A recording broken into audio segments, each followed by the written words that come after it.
Aldo, muy buenos días. ¿Quién parte? ¿Parte tú, parto yo? Muy buenos días. Bienvenido a esta última semana de septiembre. Me encanta decir eso. Volvimos a la semana larga, lo que es una semana normal. Fue rara la semana pasada, yo andaba a medio morir saltando. Y la anterior también. Sí, también. No, habíamos acostumbrado a las semanas cortas. Así es. ¿Cómo estás? Bien.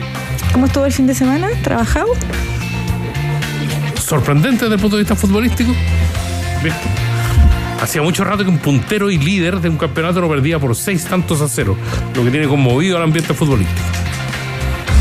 Bien, vamos a presentar a nuestros panelistas del día de hoy. Bienvenidos, Emilia Ríos, que se reintegra al panel de los lunes, alcaldesa de Ñuñoa, cientista política en la Universidad Católica, magíster en gobierno. ¿Cómo estás? Bien, muy bien. Fin de semana trabajado, así que seguimos de largo nomás. Sí. Qué bueno. Marcelo Santos, que se reincorpora a nuestro panel después de harto tiempo, experto en comunicación, nos aporta desde siempre el cruce Tecnología y Democracia, académico de la Universidad Diego Portales, paulista. Así es, paulista y paulistano de la ciudad y capital. Buenos días a todas y todos. Y Rodrigo de la Riva, sociólogo, socio director de Activa Research. ¿Cómo estás? Llegando desde Machu Picchu, ¿cómo estás? Sí, fuimos con la familia a Machu Picchu, a Cusco en realidad, a las alturas, a caminar, a acostumbrarse a alturas. Uno llega y te duele la cabeza 3 días y hay que afiatarse y después salir a caminar. Con agüita de coca. Sí, con tecito de coca. Unos caramelitos también. Sí. No estás acostumbrado y ya tienes que volver. Pero se descansó. Se caminó harto, sí. ¿Qué tal? No, impecable, maravilloso, recomendable, 100%. Aparte que el costo de la vida ya, de repente uno como que dice, ¿qué pasó? Es la mitad de precio todo lo que uno consume acá. Impresionante. Es impresionante. Sí. En todas partes, ¿eh? La anomalía es Chile. La anomalía es Chile, sí. Uruguay también. Uruguay está carísimo. Uruguay está como Nueva York. Siempre ha sido caro. Sí. Pero en fin, estamos con un ojo puesto en Villarrica porque el volcán habitualmente nos suele dar malas pasadas, hay clases interrumpidas hoy por la mañana y además una alerta permanente para el sector que tiene algunas zonas ya en proceso de evacuación. Pero la erupción se va a producir esta semana con un montón de situaciones políticas que nos tienen muy, muy vigilantes, Isabel Tolosa. Sí, hay hartos temas para que empecemos a conversar. La Constitución, tenemos ya empezar a ponernos en modo presupuesto. Ayer y aquí en ADN Hoy, la ministra del Interior ya daba ciertas luces de que el presupuesto en materia de seguridad viene con harto impulso, pero no solamente en fortalecimiento de las policías o en infraestructura, sino también en más investigaciones y logística. ¿Les parece que partamos por cuáles deberían ser las prioridades presupuestarias? ¿Quieres partir por eso? No. No, ya. ¿Le puedo hacer una pregunta a Rodrigo de la Riva que cacha de estas cosas o no? ¿Machu Picchu? No, ¿cómo llegamos a 138 parlamentarios? ¿Tú cachaste el tema de la división o no, Rodrigo, no? Que dividieron los nuevos con los antiguos y aplicaron la norma y como les queda un 0,5 pusieron 138 y por eso en la nueva Constitución se establece que los nuevos la Cámara de Diputados va a estar compuesta por 138. No he visto en profundidad ese aspecto. No. Porque antes era 120, ahora son 155. Ahora 138. Y para llegar a establecer el número, hicieron un promedio. Claro. Oye, pero yo creo que ese es un tema súper importante que a veces pasa colado, porque se mezclan cosas, ¿no? Primero, ya, ¿para qué más diputados? ¿Para qué más diputadas? Pero en realidad hay un término que no voy a decir porque me va a salir mal, pero que en el fondo lo que significa es que uno en el fondo va diseñando la cantidad de diputados y los límites de cada distrito de acuerdo a los resultados electorales anteriores. ¿Para qué? Porque es una manera en el fondo de meter la mano en la urna, ¿no? Y la verdad es que hay altas sospechas de que algo así está pasando en la convención. En el fondo, aprovechando una mayoría del lado de la derecha y la derecha ultraconservadora, en el fondo reducir la representatividad, reducir en el fondo la proporcionalidad beneficia a los sectores más conservadores. Entonces, ojo ahí, es una alerta más dentro de lo que está pasando. Echando de menos el binominal, tal vez, ¿no? Puede ser. Como que queremos volver, dices tú, al binominal. Pero además una semana que va a ser clave, Marcelo, para la definición del sistema político, partir por una simplificación tan burda de lo que es de lo que es el sistema, me parece raro, ¿no? Sí, sí. Además de que la lógica detrás no es algo convincente, yo creo que ahí el discurso ideológico es algo que yo particularmente no compactúo, ¿no? O sea, como tú decías, Emilia, que esa lógica del Estado chico y que no se pasa, Estado cada vez menos presente en la gestión del país, es algo que me parece que no es el camino, y Chile últimamente había avanzado en un sentido un poquito diferente, descentralizando y creando las gobernaciones con algo de autonomía, y a mí me parece que por ahí la cosa iría mejor, ¿no? Pero claro, la ideología que prevalece en ese momento en la convención, o como se llama esa de ahora, es un poquito al contrario, ¿no? Y ahí parece que vamos a tener que enfrentar un dilema importante. Es que efectivamente es la premisa ideológica de que el Estado es ineficiente y por tanto hemos de reducirlo. Y quizás por ahí va el tema de bajar a 138 los representantes en el Poder Legislativo, entendiendo que el Estado es Poder Ejecutivo, Legislativo y Judicial. Y en todos esos ámbitos es ineficiente. La economía neoliberal es la que debiera regular todo el quehacer, y las personas con sus decisiones individuales van a ir a aportar a esas soluciones. Esa es la premisa que está detrás de ese postulado ideológico. O por lo menos el discurso, ¿no? Porque en el fondo puede haber como otra articulación en función con ese cálculo electoral o algo de la otra coyuntura. Pero claro, pero a nivel discursivo hay dos cosas, porque una cuestión es el Estado y la ineficiencia del Estado, pero otra cosa también es el discurso antipolítica. En el fondo es ¿para qué discutir tanto? ¿Para qué tanta representación? Mejor reduzcamos estos espacios y, bueno, que los diputados, senadores estén ahí, ojalá bien aislados, que resuelvan ellos solos, y para eso no necesitamos 155. 155 a todo esto tampoco es tanto para la población en Chile que hay. Entonces, bueno, que sean cada vez menos, que estén ahí encerraditos decidiendo por nosotros. Eso creo yo también tiene que ver un poco con el proyecto más de fondo y la mirada sobre la política y sobre el Estado. Como capitalizar en el desinterés y la frustración de la ciudadanía con la clase política, ¿no? Exactamente. Pero estos son algunas de las cosas que finalmente hacen que, en este caso, la clase política se vaya yo pienso, desincentivando en el proceso. Y ya hemos escuchado a varias partes del oficialismo principalmente hablando de que esta es una constitución hecha por unos pocos que están cometiendo los mismos errores de la constitución pasada desde ese aspecto, ¿no? De no escuchar a todos. Por lo tanto, va ganando totalmente la opción en contra. Lo hemos visto en las encuestas Pulso, Rodrigo, y con este tipo de cosas de alguna manera vamos como generando ciertos titulares. Yo todavía sigo como, bueno, hay que esperar el texto final porque todavía viene la comisión de expertos que tiene que revisarlo, después vuelve a votación, después se va a comisión mixta lo que no esté aprobado, etcétera, etcétera. Falta un proceso, pero el 7 de octubre se entrega este texto, ya no queda nada. Se presidencializó además el proceso. Yo no sé si hay que darle el royalty a la presidenta del Partido Socialista, pero la Constitución de la que se comenzó a hablar ayer es un buen término como para ponerlo arriba de la mesa en el debate, ¿no? Se presidencializó, efectivamente coincido con ello. Pienso que este proceso constitucional actual, el segundo, es la mejor plataforma de comunicación de los principios y ideales del Partido Republicano. El Partido Republicano no pierde nada jugándosela al 100%, plasmando sus postulados en este texto, y le está hablando a sus votantes duros.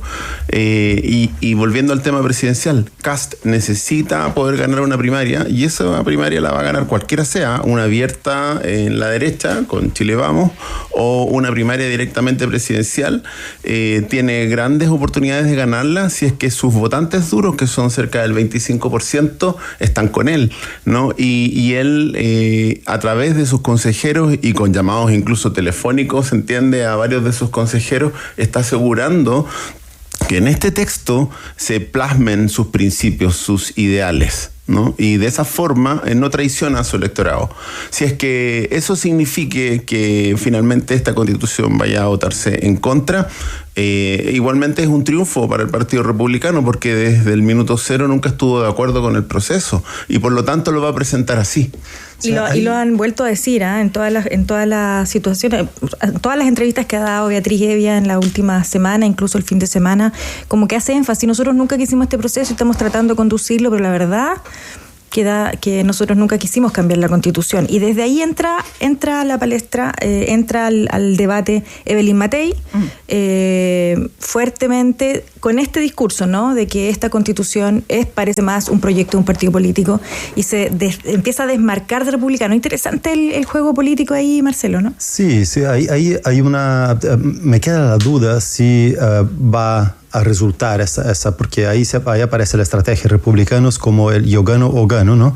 Pero por otro lado, si esto quizá en digamos, sus apoyadores duros puede que funcione, pero si el objetivo final es la presidencia, tengo mis dudas si eso es una estrategia que va a ser eficiente al final, ¿no? Entonces me pregunto si será que esa primera ronda lo hacen así como para mostrar sus uñas y dientes, pero si al final están apostando por aprobar o no la Constitución, porque también le puede pasar, aunque el discurso sea consistentemente nosotros no queríamos eso, éramos contra, preferimos la anterior, el rechazo puede ser entendido finalmente por la ciudadanía más común como un fracaso de los que ganaron, que fueron los republicanos, y eso puede pasar la cuenta de cierta forma al partido y a Kast, ¿no? Entonces me pareció bastante digamos estratégico y clever, digamos, que Chile vamos a Evelyn Matei, ¿no? Se empieza a desmarcar y ahí aparece quizás una apuesta por el rechazo, ¿no? O sea, hay que ver, porque en la medida que ella como empieza a confrontar lo que se está haciendo ahí, significa que ella va por el otro grupo, ¿no? Y el otro grupo tiene mucho más porcentaje en ese momento. Ahora, es interesante la figura de Evelyn Matei, como que se pone al borde de la discusión con el tema del aborto. Interesante su mirada del aborto como de la bancada feminista, que donde incluyó a montones de parlamentarias de la derecha que fueron todas juntas por las 3 causales, y aquí hay una lucha común. Aquí se diferenció pero radicalmente, y eso le hizo subir sus votos. Yo creo que ahí hay no sé qué análisis hacen de eso. Sí, mira, antes de entrar a eso, yo creo que estamos en una encrucijada bien compleja como país, porque que se vuelva a rechazar una Constitución después de un proceso y después de una necesidad tan sentida por la ciudadanía de cambios, ¿no? En un nivel estructural. Sabemos que nuestro sistema político está muy estancado por temas de diseño. Hay una necesidad de cambio que es real, y también hay una desesperanza un poco aprendida en las personas, y uno quisiera que haya luces de que se pueda aprobar una nueva Constitución, por un lado. Por otro lado, también da mucha lata, y no tengo otro concepto mejor, da mucha lata que de nuevo estemos en una instancia que se empieza a aparecer en el proceso anterior. ¿En qué sentido? En el sentido de que probablemente nos vamos a encontrar con una Constitución muy quizás partisana o de un sector, con la opción de un sí o un no. Entonces, como de nuevo volvemos a repetir el mismo escenario y no alcanzamos, quizá nos tiramos un nuevo proceso muy rápidamente, no aprendimos y volvimos a hacer lo mismo, con diferencias, por supuesto, cómo se cogían los consejeros, los expertos. Pero finalmente el resultado es lo mismo. Le vamos a decir a gente sí o no este texto completo que va a definir el destino del país, además con un contexto político en el cual hoy día republicanos lamentablemente tiene un rol muy protagónico por el número de consejeros que tiene, y donde está ocupando esto, que insisto, es para el país, lo está ocupando para medir fuerza, lo está ocupando para ver si la gente le preocupa o no le preocupa el aborto, y además para proponer cosas absolutamente irresponsables. Yo quiero decir esto también. Con la Constitución anterior, que tenía muchas cosas buenas, tenía cosas, por supuesto, objetables, se habló mucho de que era una Constitución totalmente irresponsable. Acá, por ejemplo, se propone terminar con las contribuciones, lo que básicamente terminaría con los municipios en Chile. O sea, es así de irresponsable. O sea, si se aprueba esa Constitución así, con esa indicación, se acaban los municipios. ¿Qué porcentaje de los ingresos es? Exactamente, o sea, básicamente si se aprueba esto, bueno, el próximo año nos vamos para la casa. Y los municipios tenemos un rol fundamental para las comunidades, en salud pública, muchos todavía en educación, por nombrar 2 servicios básicos, ¿no? Entonces, ¿de qué estamos hablando? Por favor, un poco de sentido de realidad. Y ahí, tomando un poco lo que tú me decías, efectivamente hay actores políticos que están tratando de hacer algo, están tratando de moderar esto, y creo, y yo insisto un poco retomando lo que tú decías, es una lectura muy errada de parte de republicanos pensar que ellos ganan o ganan.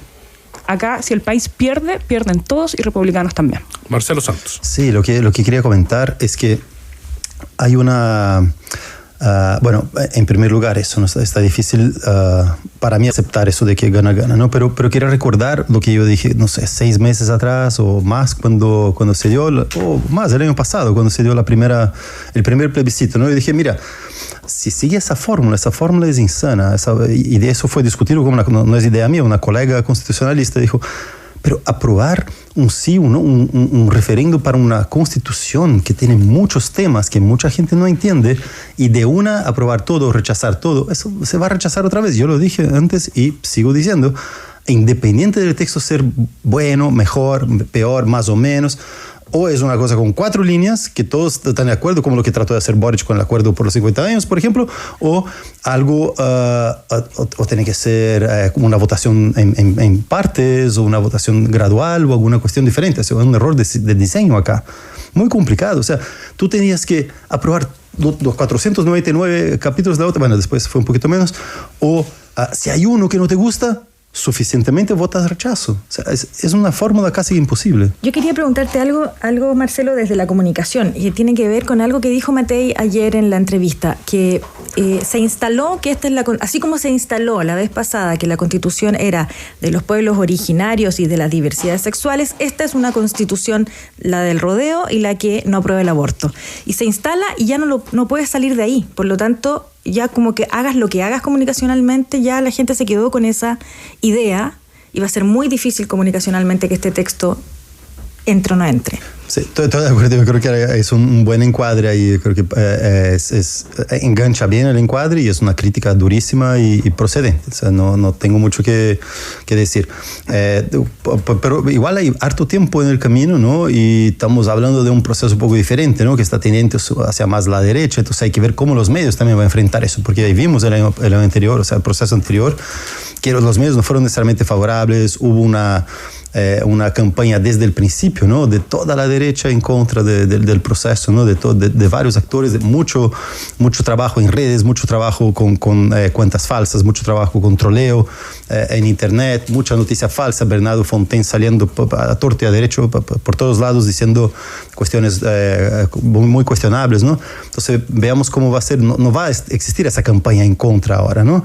Pero sí van a estar estos otros actores con otros intereses entre medio y hay que ver cómo se va a dar eso. Yo pienso que la clase política todavía no ha definido con total claridad su posición respecto de si está a favor o en contra. Lo que sí se tiene hoy día es esta Constitución que es prácticamente un manifiesto republicano, que ha transgredido los bordes constitucionales que se definieron en un principio y que, sin embargo, va a volver este proyecto, una vez terminado, al órgano que en realidad es el órgano constituyente. Los consejeros constitucionales no son el órgano constituyente, ese es como un órgano consultivo que hace enmiendas al proyecto original, pero el que define finalmente el proyecto es el comité de expertos. Pero algo es un consejo. Exacto. Y el comité de expertos va a zanjar esta cuestión y ahí vamos a tener con el texto en mano la oportunidad de definir realmente una posición de a favor y en contra. Y ahí es la clase política, no solo los medios, la que deberá tener una postura, ojalá en bloque, ojalá más amplia, hacia una u otra posición. Para que la ciudadanía recién entienda más o menos si esta es la Constitución que este país requiere. Quizás perdón. Ayer Evelyn Matei decía, o sea, a ella le gustaría mucho más una Constitución como la que salió del comité de expertos, que es una Constitución más generalista, que da pie a la legislación específica, que es como debiera ser una Constitución, y que no legisle sobre temas tributarios. O de política pública en general. O de política pública en general. Que no corresponde a una Constitución lo haga. Esa quizá va a ser la última oportunidad de ver si la clase política va a ser capaz, o los involucrados en ese proceso, de tener alturas de mira para un proceso de largo aliento y no de la pequeña ganancia política del momento, ¿no? Vamos a tener tiempo de analizar lo que va a pasar con la Constitución. Pues el viernes nos fuimos justo cuando estaban llegando las repercusiones de la entrevista de Piñera en Buenos Aires. Y nosotros, que los convocamos básicamente para que yo aprenda de estas cosas, quisiera preguntarles ¿qué diantre un golpe de Estado no tradicional que se produjo en octubre ¿Cómo se define ese 2019. Definición. ¿Existe el golpe de Estado no tradicional y podemos definir como que lo que pasó en Chile fue un golpe de Estado no tradicional, Marcelo, ¿no?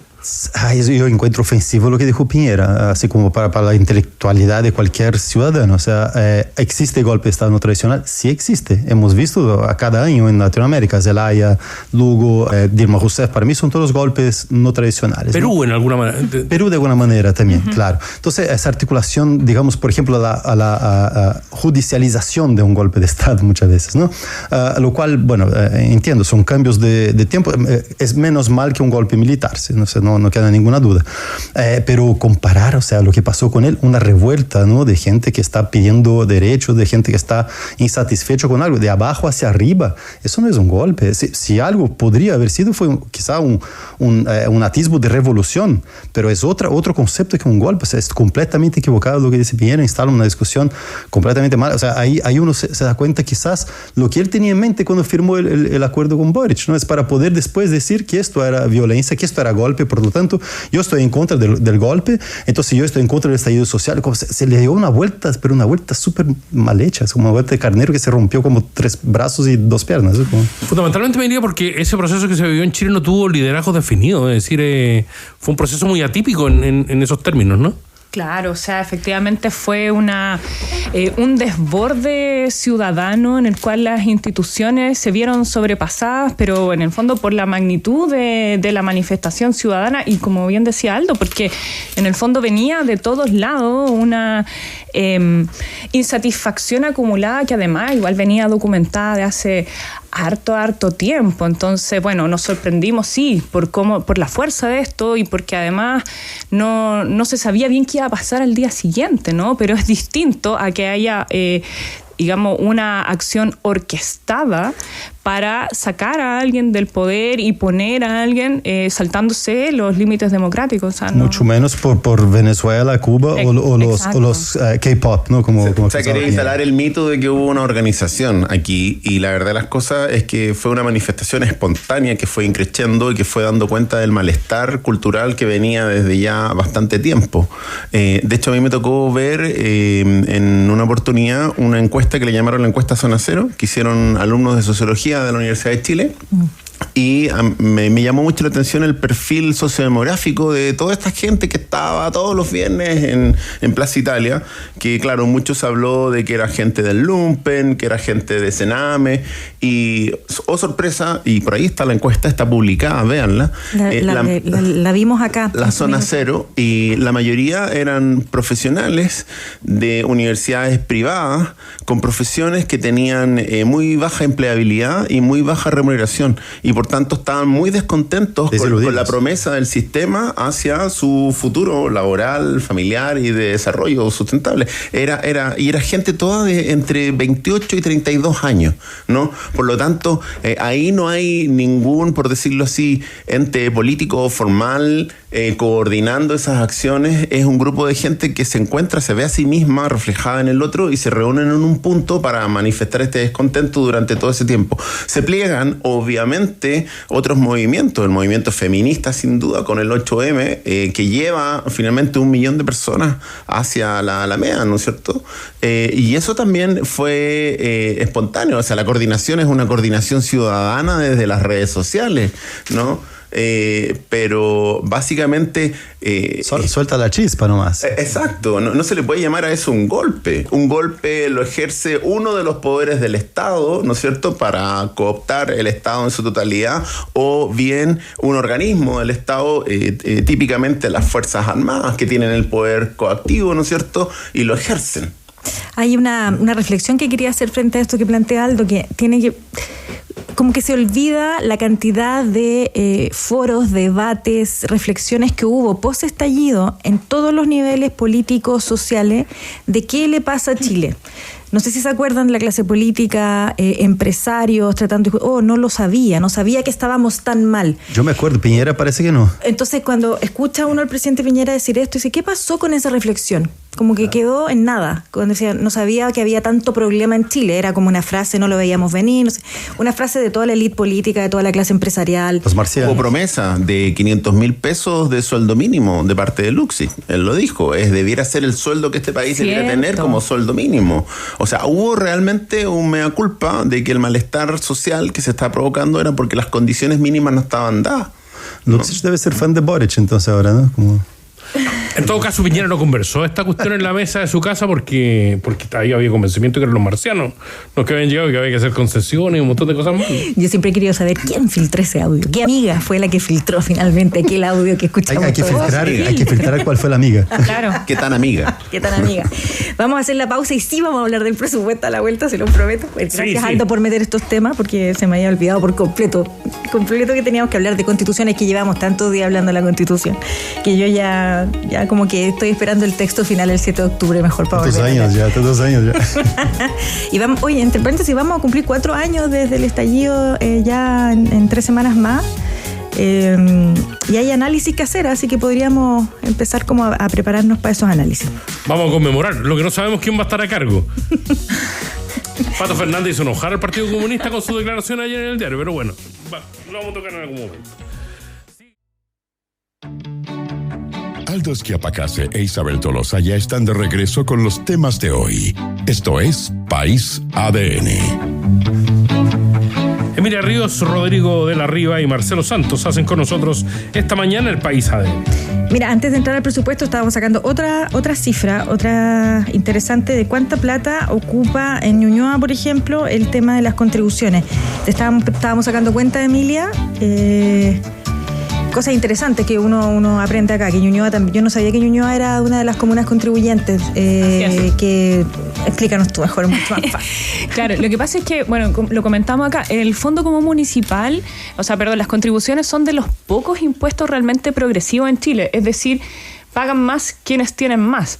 Y está a la base del funcionamiento de los 345 municipios en Chile. Hay aproximadamente 20 comunas en Chile, 20 contribuyentes que pertenecen a estas comunas que aportan casi el 90% de este fondo, que se va a Colchane, que se va a Puerto Natales, que se va a las distintas comunas. Y ahí hay comunas que aportan más y que reciben más, ¿ya? Entonces, por ejemplo, Ñuñoa es una comuna que si tú pagas el 100% de tus contribuciones, no nos llega al municipio ese 100%, nos llega un 40% de ese 100%. Entonces, está bien, porque efectivamente Ñuñoa tiene otras formas de ingreso, como por ejemplo las patentes comerciales, que otras comunas no tienen, porque son más rurales, por ejemplo. Entonces hay municipios en Chile que dependen casi en un 100% del Fondo Común Municipal. En cambio, otras comunas, como por ejemplo Las Condes, Vitacura, que son las que más aportan, aparte de tener tasaciones comerciales, los terrenos más altas, tienen otras fuentes de ingreso.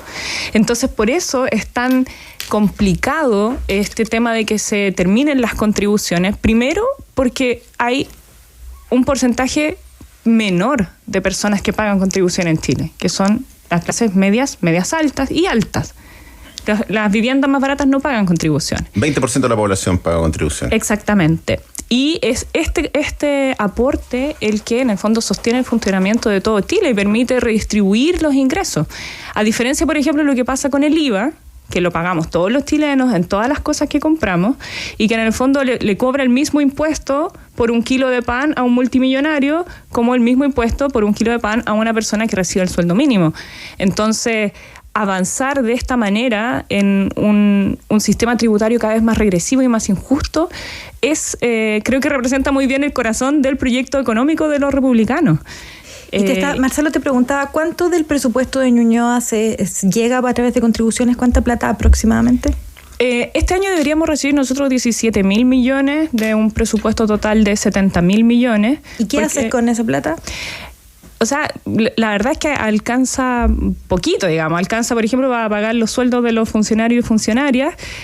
O, por ejemplo, en otras cosas, si uno va haciendo cálculos, nuestra Dirección de Medio Ambiente, donde tenemos los contratos de basura, la mantención de las áreas verdes y un poco más, sale 14.000 millones al año. Bueno, de cierta forma, entonces, que la gente se haga cargo de su propia basura, que se contrate un camioncito, que se lo lleve a un lugar, que se hace desecho, que se haga reciclaje. Eso es un poco Porque se pierden esos ingresos de las contribuciones y de dónde saca plata la municipalidad para dar sustento al programa medioambiental. No hay por dónde. Exacto. ¿No? O, por ejemplo, los aportes que hacemos a salud. Nosotros como municipalidad, además, pagamos 17.000 millones al año para mejorar nuestro sistema de salud, 2.000 millones al año para los colegios de la comuna. Entonces, no dan las cuentas. Y eso en una comuna rica como es Ñuñoa, ¿no? Ingresos medios altos, digamos. Pero en el contexto nacional es una comuna rica, Ñuñoa, claro. ¿No? De hecho, por eso aporta el 60% de sus ingresos en contribuciones al Fondo Común Municipal. Las comunas rurales, ¿no es cierto?, de menores recursos, tú bien lo dijiste, muchas veces dependen en un 80, un 90, un 100% para poder hacer todo lo poco que tienen por hacer y se quedarían sin esos recursos. ¿De dónde el Partido Republicano hoy día propone obtener los recursos que se pierden al eliminar las contribuciones? Es que eso es lo más, o sea, de todo lo que es indignante, eso me parece lo más indignante, porque la solución es, bueno, y el Estado compensará de alguna manera. Perdón, pero ¿cómo? Si no quieren una reforma tributaria tampoco. Entonces nos ponen en una encrucijada imposible. O sea, vamos a reducir los impuestos y bueno, de alguna manera saldrá la plata. Perdón, pero o sea, de verdad que es una falta de respeto para el proceso y para todos los ciudadanos plantear este tipo de cosas. Sí, yo quedé pegado con la imagen de una familia en Los Trapenses tratando de ubicar dónde está el lugar más cercano para llevar su basura, ¿no? No debe estar muy cercano. Claro. Pero el reciclaje, que también cambia ahora. Sí. Oye, cambió drásticamente a propósito de municipalidad, cambió drásticamente el tema del reciclaje. Sí, bueno, estamos en proceso con la ley REP que se aprobó hace ya unos 4 o 5 años atrás. Y ahora, efectivamente, las municipalidades estamos avanzando para tener estos sistemas integrados donde son los productores, los que ponen en el mercado las botellas de plástico, ¿cierto? Los que tienen que tener una responsabilidad ante eso. Y ahí se van generando distintas empresas que van a hacerse cargo de recuperar todos estos materiales y ahí las municipalidades trabajamos en conjunto con ellas para optimizar estos procesos. Entonces ya a partir del próximo año ya esto va a estar implementado. Ahora estamos en procesos de convenios, algunos municipios, licitaciones. Ñuñoa, nosotros ya el próximo año somos de los primeros que partimos y la idea es efectivamente llegar casa a casa a retirar el reciclaje y con un salto bien importante, pudiendo dar cuenta de qué pasa efectivamente con lo que se le recolecta, porque esa es la gran duda hoy día con el reciclaje, sí, ¿no? Que metemos las cosas y no sabemos muy bien si se recicla el 10%, el 5%, el 100%. Se recicla poquito en realidad. A propósito de lo tuyo, Marcelo, que decía que de los trapenses hay que ir a buscar. Hoy uno tiene que andar buscando el reciclaje. Yo no tengo reciclaje de aluminio, ponte tú o sea, me cuesta mucho encontrarlo para las latas. Pero hay sitios y todo el cuento. Vitacura. Y la separación y todo. ¿Ah? Vitacura tiene un centro de reciclaje muy amplio y muy variado, hasta de electrónicos, por ejemplo, que eso también es un cacho. Se echa a perder algún aparato electrónico en la casa, salir a arreglarlo es carísimo, versus comprar uno nuevo. Pero ¿qué haces con ese cachivache? Entonces Vitacura tiene... Pero ese es un punto, Rodrigo, porque hasta ahora tú tienes que ir a dejar el reciclaje y tú tienes que hacer la separación del reciclaje. Todo el onus es en el ciudadano, ¿no? Todo el onus, toda la carga está en el ciudadano. Hoy pues está, la responsabilidad y todo. En la persona, digamos. Exacto. Que tiene que ir al reciclaje y tiene además que elegir. Que es todo un tema, ¿dónde echáis el plástico? ¿Pero a ti te gustaría que lo fueran a retirar de tu casa? Es que así en casi todas partes. Peñalolén tiene el sistema de retiro. Peñalolén tiene un sistema de retiro, pero volvemos nuevamente a los recursos. Para poder tener retiro tienes que tener personal especializado, disponible, y no hay recursos. No, pero no es en todas partes. No, en todas partes del mundo. Es que depende, hay distintas maneras, pero mira, hay varias cosas. Por ejemplo, los distintos materiales tienen a veces difícil de identificarlo. De plástico, sí. Entonces, ahí también la industria tiene que homogeneizar sus plásticos para que todos sepamos muy fácilmente esto va acá, esto va allá. Los colores, por ejemplo, los electrónicos ahora van a tener su color, que es un color burdeo. Aprovecho de pasar el dato que tenemos reciclaje electrónico en Empresa Ñuñoa, le pueden ir a dejar allá. Pero en el fondo es un cambio completo de sistema donde no sirven los esfuerzos atomizados de cada municipio, sino que justamente lo que hace la ley REP es ponernos a todos en una misma sintonía, ¿no? Y porque finalmente que pase la magia, que es que la persona ponga la botella donde tiene que ponerla, significa que la información es clara, que creemos en el sistema, que funciona, que podemos rendir cuenta, es un montón de cosas para llegar a eso. Pero sí, te va a enojar conmigo, pero yo encuentro que el ciudadano también tiene que entender que la basura que genera sin duda, pero es mi responsabilidad. Ahí donde entramos en las lógicas sistémicas. Es o mi sea, estamos responsabilidad. hablando de reciclaje, pero también estamos hablando de educación y de formación en el aula a los niños, niñas, ¿no es cierto? Y ellos a su vez a sus padres, entonces es un esfuerzo mancomunado. Por citar un ejemplo ideal, es un ideal, a propósito que Aldo dijo del todo el mundo, me tocó estar en Ljubljana este año y me llamó mucho la atención que te pesaba la basura. Tú botas basura, claro, y en un dispositivo que te pesa la basura.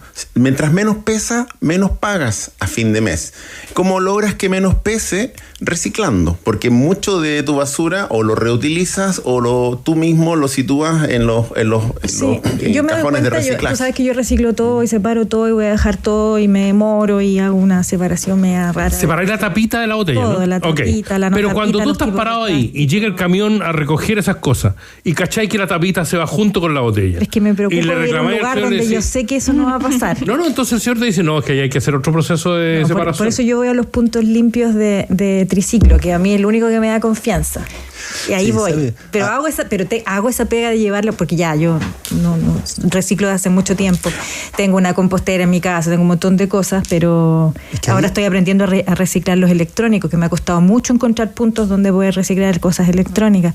Y yo veo mi basura cuando saco de este porte versus la de mi vecino, que es de este porte. No lo quiero acusar, pero pero ahí reaparece la cuestión de cuál es la visión de sociedad, ¿no? La visión de sociedad es que la industria va y hace lo que quiere y los ciudadanos tienen que hacerse cargo de los desechos, ¿no? Mientras que podría haber otras, claro, un punto intermedio ahí. Que recordé también lo que digamos, tú comentabas sobre Ljubljana, en Eslovenia. Ljubljana, sí. Tengo un amigo en Canadá me comentaba que cuando se va de viaje tiene que avisar la municipalidad o el ente que sea, ¿no? Porque no va a reciclar. Porque si él no recicla, recibe un parte. O sea, también está con los incentivos son por todos lados, pero hay que hacer un buen sistema. Hay que educar, hay que comunicar. Por ejemplo, que las grasas que desechan los restaurantes se pueden transformar en etanol. O los plásticos se transforman en gasolina nuevamente en el proceso inverso y todos los plásticos terminan transformándose en gasolina. El aluminio es casi 100% que se recicla. O sea, el aluminio es muy eficiente, pero que no hay una industria de la reciclaje de aluminio pujante aquí es raro, ¿no? Hasta se creó algo así como 6-7 años en Chile no habían plantas recicladores de envases Tetra Pak. ¿Cuántos envases Tetra Pak producimos diariamente? Sí. Solo se apilaban eso. Les ruego que por favor dejemos espacio para el tema que planteó inicialmente Isabel Tolosa y yo chachité de manera tan grosera. Tú estás con culpa. Por eso, muy total. importante. Pero mira, a mí no me afectó nada, porque sabía que ahora del medio ambiente depende nuestra supervivencia. Vamos al presupuesto, que a mí me interesa saber cuáles son las prioridades presupuestarias. Estoy súper preocupada por los GORE, a raíz de todo lo que ha pasado con el caso convenio, cuánta plata menos van a recibir a raíz de esto y qué pasa con esas plata. Entonces, primera pregunta, ¿dónde están las prioridades del presupuesto? ¿Para dónde se tendría que ir las plata? Vamos, ¿quién quiere partir? ¿Quién va? ¿Quién parte? Isabel Tolosa. Mira, voy a hacer más que decir la prioridad. Yo creo que es una pregunta súper compleja. No me siento competente para responder así directamente como corresponde en la radio. Pero sí, tú mencionabas el tema de seguridad y me parece que ahí hay una cuestión bien interesante que es una gran oportunidad de que el gobierno actual, esa coalición, ¿no?, se desmarque de gobiernos anteriores u otras agrupaciones políticas en el sentido de mostrar cómo enfrenta el problema, ¿no? Entonces tú decías que hay partidas, pues no solo para carabineros, para vehículos nuevos, para armas, para equipar, sino que también otras dimensiones del problema, ¿no? Como la investigación, como quizá la prevención del delito, ¿no? Un poco haciendo el paralelo con la salud, ¿no? Un poco la salud primaria, invertir en la salud primaria, invertir en la salud preventiva, invertir en vida saludable, en vez de andar siempre como pagando la cuenta por las cirugías, por los procedimientos, por la urgencia, ¿no? Entonces, un poco esa esa mirada más, otra vez sistémica. Me encanta tu planteamiento, Rodrigo. Y que pueda mirar las cosas de una forma menos populista que suele ser, ¿no? Como lo visible del vehículo nuevo de policía, del sonido de la sirena, de la presencia ostensiva de la policía, que no necesariamente es efectiva en todas las dimensiones que uno necesita que sea, ¿no? Hay hoy día mucho presupuesto destinado a la política nacional contra el crimen organizado, ¿no? La ministra Toa lo decía en la mañana acá. Son partidas ya aprobadas, pero todavía no ejecutadas, entonces tan visibles no son, van a empezar a visibilizarse. Un poquito más largo plazo, quizás. Es más largo plazo, sin duda. Está el dinero para la compra de nueva tecnología, pero la tecnología no es que esté disponible en una tienda, ¿no? Hay que encargarla al productor y eso demora tiempo. Hay que invertir sin duda también en lo que son los principales problemas que hoy día la ciudadanía declara. En el pulso ciudadano es primero la delincuencia, el segundo es la economía. Por lo tanto, para mejorar la economía hay que invertir en todos aquellos organismos que promueven la producción, ¿no? También hay que invertir en programas que atraigan la inversión, ¿no? Para reactivar económicamente el país. Solo de esa forma es que superamos los temas económicos. Y el tercer tema, que es el tema en boga del último tiempo, sobre todo el caso convenios, es la corrupción. Nos aparece fuertemente el tema de la corrupción, y algo que se demanda muchísimo es fiscalización, y muy pocos fiscalizadores hay en este país, ¿no? Y tampoco hay un sistema tan claro de fiscalización, ¿no? Ahora, el problema que tienen los GORE es que tienen plata, pero no tienen proyectos ni equipos para ejecutar proyectos sociales en las comunas. Por lo tanto, por eso salen a buscar organizaciones de la sociedad civil que pueda ejecutar proyectos. En este caso aquí tenemos varios donde encontramos realmente niveles de corrupción, de tráfico de influencia. Encontraron un mecanismo, yo sé que no le gusta al fiscal la palabra mecanismo, pero claramente hay un mecanismo para sacar plata, pero no todos los GORE hacen eso, no todas las organizaciones sociales hacen eso. Entonces, la pregunta uno hace, ¿le doy más presupuesto al GORE o le doy más atribuciones al GORE? Sí, es una pregunta súper interesante, porque en términos del gasto público hay una disyuntiva, ¿no? O sea, poder ejecutar, gastarte la plata, versus el control que tú tienes sobre eso. Y para algunas cosas tenemos muchos controles, o sea, de verdad yo creo que es inimaginable para la ciudadanía todo lo que cuesta mover un proyecto de inversión pública en Chile hoy día. O sea, ni siquiera los privados de repente se quejan, pero también para el sector público es muy complejo lograr mover las aprobaciones. Si un proyecto tiene que pasar por evaluación de desarrollo social, puede ser fácilmente un año más a un proyecto tan simple como, por ejemplo, pavimentar una calle. Entonces, yo creo que hay un tema, aparte de las prioridades, de que efectivamente tenemos que gastar en seguridad, tenemos que gastar en salud, invertir en infraestructura de salud primaria, sobre todo avanzando en la universalización de la salud.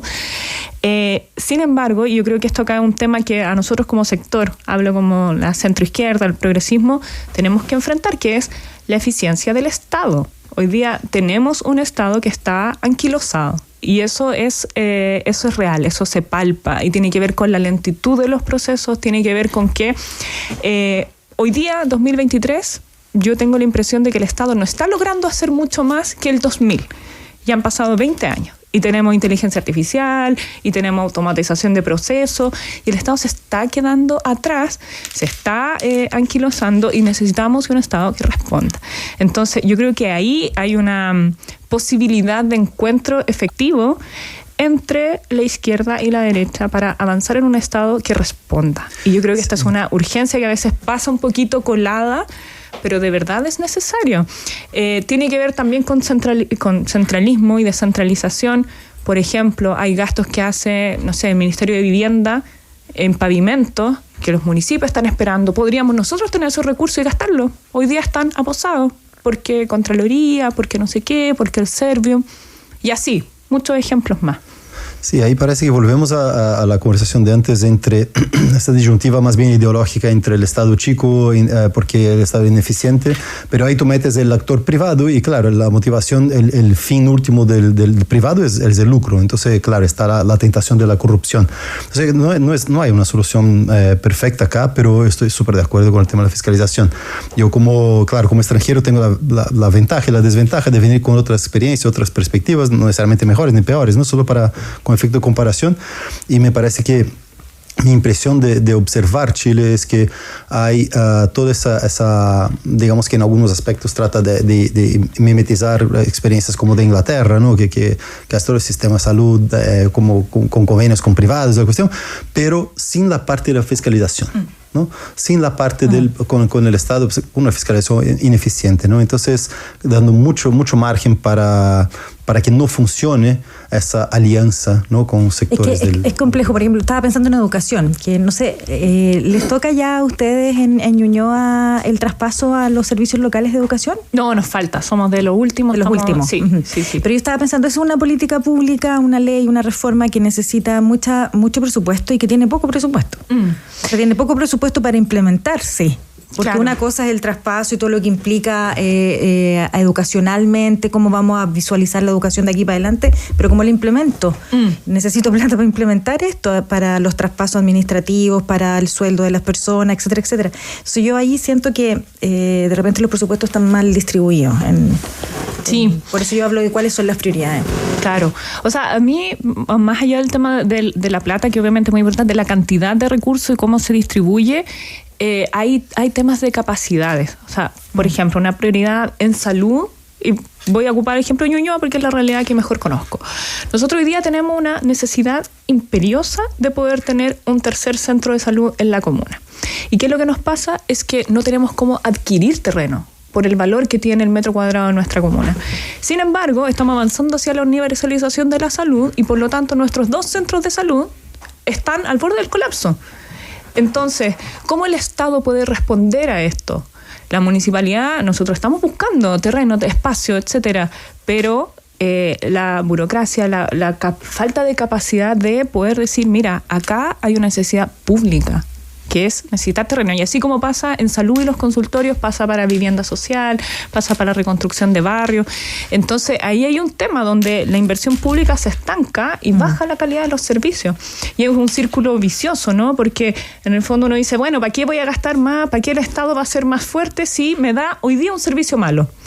Pero resulta que es porque está en origen con falta de capacidades.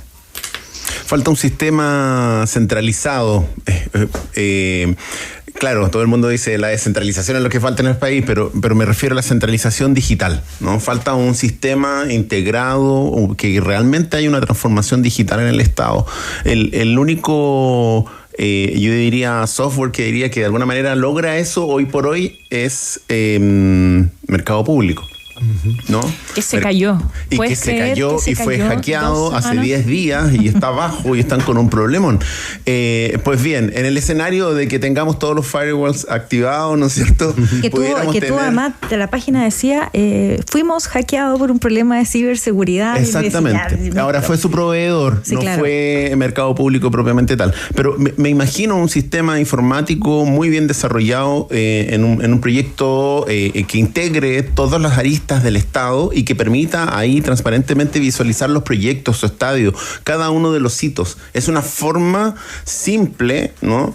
No en su construcción, pero sí después en la visualización, de ir tomando control de cada uno de los ámbitos del Estado: salud, educación, seguridad pública, y de esa forma es que uno va controlando la ejecución de los proyectos y los va apurando. Además, ese sistema puede tener un sistema de alertas de toda la cantidad de proyectos que están retrasados en su implementación, por ejemplo, como para poder ir haciendo foco. Claro, ahí hay yo voy a insistir en otro tema, que es el tema de la carrera pública y del tamaño del Estado y todo eso, ¿no? O sea, tengo ejemplos cercanos. Un colega que trabajó 10 años en unidad de modernización y inventó trámite fácil con otros colegas, ¿no? Y tuvo toda una carrera ahí, era reconocido en el exterior y todo el cuento, y bueno, cambió el gobierno y lo echaron, porque la cuestión de la contrata, porque boleta de honorarios, porque entonces la gran mayoría de los expertos del Estado, o sea, más allá de algunos pocos técnicos con carrera, ¿no? Yo no sé el orden, no sé si el orden es como el 25% más o menos, ¿no? Que son efectivamente de planta. O sea, yo necesito experticia, digamos, en sectores estratégicos, ¿no? Para implementación de tecnologías como esa, ¿no? En justicia, por ejemplo, el Ministerio Público tiene un sistema totalmente distinto de la Defensoría Penal Pública, en circunstancias que manejan las mismas causas. En Estados Unidos, entiendo, y ellos ponen como ejemplo, tanto fiscales como defensores ven en un único sistema todas las carpetas de las causas. Entonces hay que partir por integrar ese tipo de sistemas que están a la mano, ¿no? Así es. Oye, Eso significa muchas veces ceder control. Y ahí está la voluntad política que requiere liderazgo. Que los escucho y digo, bueno, se viene esta conversación presupuestaria y necesitamos plata en todas las áreas. Se necesita mucha plata para funcionar. Pero que se administre bien, bien. Bueno, ese era el tema que vamos a empezar a abordar desde el 1 de octubre en adelante, hasta que tomemos consomé Aldo Chapacas, aunque no te guste. Emilia Ríos, Rodrigo de la Riva y Marcelo Santos hicieron con nosotros. Le vamos a preguntar a la gente, ¿dónde quiere que se gaste el presupuesto? Escucha la respuesta, yo no sé si nos conviene seguirle preguntando a la gente. Bueno, en fin. Muchas gracias, muchachos, por estar con nosotros. Gracias. Buena semana para todos. Buena semana. Chao. Ya regresamos con los temas del Chile de hoy. País ADN por la 91.7.